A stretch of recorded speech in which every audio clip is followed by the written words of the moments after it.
ओम शांति। ओम शांति। 7 अप्रैल 2026। आज का पुरुषार्थ बाप दादा। आज हम बच्चों को ये समझाते हैं कि हम आत्माएं मूल रूप से शांत स्वरूप हैं और हमारे परमपिता भी शांत स्वरूप हैं।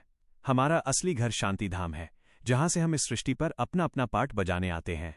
लेकिन इस समय हम आत्माएं अपने सच्चे स्वरूप को भूलकर देह अभिमान में आ गई हैं। इसी कारण दुख, अशांति और कमजोरी का अनुभव होता है। बाबा कहते हैं, हे मीठे बच्चों, अब समय है वापस अपने सच्चे स्वरूप में स्थित होने का, और ये तभी होगा जब तुम सच्चे माशूक अर्थात परमात्मा शिव को याद करोगे।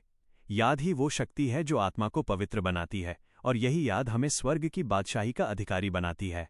बाबा विशेष रूप से एक कमी की ओर ध्यान दिलाते हैं, अलबेलापन, यानी यह सोचना कि हम तो बाबा के हैं ही, अब याद करने की क्या जरूरत है। बाबा कहते हैं, यही सबसे बड़ा धोखा है, क्योंकि याद के बिना आत्मा में शक्ति नहीं आती और बिना शक्ति के हम माया पर विजय नहीं पा सकते। जो बच्चे सच्चे दिल से तड़प के साथ बाबा को याद करते हैं, जैसे बांधेलियां बंधन में रहने वाले दिन रात याद में तड़पते हैं, वे बहुत ऊंचा पद प्राप्त कर लेते हैं। पुरुषार्थ कैसे करें? बाबा हमें बहुत सहज और व्यवहारिक पुरुषार्थ सिखाते हैं। 1. निरंतर याद का अभ्यास। जब भी समय मिले, चलते फिरते काम करते, मन को बार बार बाबा की याद में लगाना है। याद को अलग समय तक सीमित नहीं करना, बल्कि जीवन का हिस्सा बनाना है। 2. आत्म अभिमान की स्थिति। हर कार्य करते समय ये स्मृति रहे, मैं आत्मा हूं, ये शरीर मेरा साधन है। इससे देह अभिमान समाप्त होगा और स्थिरता आएगी। 3. एकांत का अभ्यास। दिन में कुछ समय एकांत में बैठकर गहराई से याद करना, ये आत्मा को चार्ज करता है और आंतरिक शक्ति बढ़ाता है। 4. पवित्रता को अपनाना। पवित्रता ही राजाई का आधार है। विचार, वाणी और व्यवहार तीनों में पवित्रता लानी है। 5. कर्म करते हुए योग। रोटी बनाते, चलते फिरते, सेवा करते, हर कर्म के साथ याद जोड़ना है। यही सच्चा सहज योग है। 6.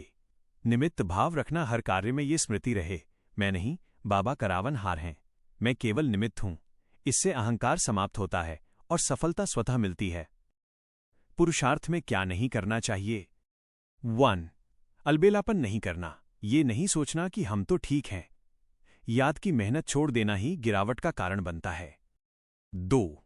याद को टालना नहीं, बाद में करेंगे, ये माया का बहाना है। याद को अभी और इसी क्षण करना है। 3. देह अभिमान में नहीं आना, मैं शरीर हूं, यह भावना दुख का कारण है। इसे बार बार बदलकर आत्म अभिमान में लाना है। 4. विकारों में नहीं जाना। काम, क्रोध, लोभ, मोह ये आत्मा की शक्ति को खत्म करते हैं। इनसे दूर रहना ही सच्चा पुरुषार्थ है। 5.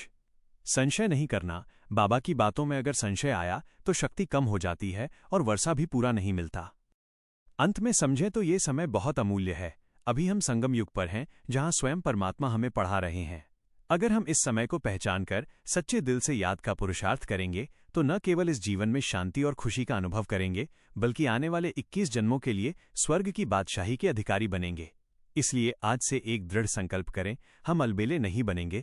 हम हर पल बाबा की याद में रहने का अभ्यास करेंगे और आत्मा की सच्ची शक्ति को अनुभव करेंगे। आज का स्वमान। मैं एक पवित्र, शक्तिशाली और सदा याद में रहने वाली आत्मा हूं। आज का अभ्यास। सुबह से रात तक हर घंटे 1 मिनट रुककर ये अनुभव करें, मैं आत्मा हूं, मेरा बाबा मेरे साथ है, उसकी शांति और शक्ति मुझमें प्रवाहित हो रही है। चलते फिरते, काम करते, मन ही मन बाबा से मीठी बातें करें और हर कर्म को उसकी याद में अर्पण करें। ओम शांति।